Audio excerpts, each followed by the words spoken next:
আমরা ক্ষমতায় ছিলাম কবে? আমরা তো ক্ষমতাই নাই।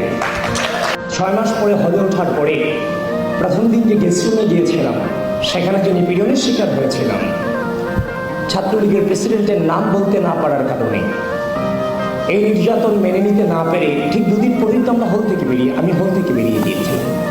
আমি নিজে সেদিন আমার ফেসবুকের সার্চ অপশনে কবি জসীমউদ্দিন হল ছাত্রদল লিখে আমি আমার ছাত্রদলের অগ্রজদেরকে খুঁজে বের করেছিলাম। আমাকে রাজনীতিতে কেউ নিয়ে আসেনি, আমি নিজে খুঁজে বের করে এসেছি। ওই মুহূর্তে একমাত্র প্ল্যাটফর্ম ছিল বাংলাদেশ জাতীয়তাবাদী ছাত্রদল, যারা অন্যায়ের বিরুদ্ধে কথা বলেছে। সুতরাং পুরোটা সময় তো ছিলাম নির্যাতিত, নিপীড়িত, নিষ্পেষিত।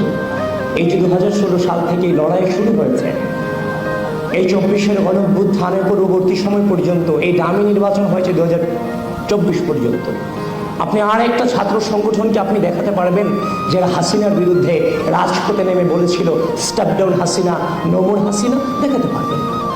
সকালে আমরা ঘুম থেকে উঠে বের হতাম যে অবরোধ সফল করতে হবে, হরতাল আমাদেরকে সফল করতে হবে।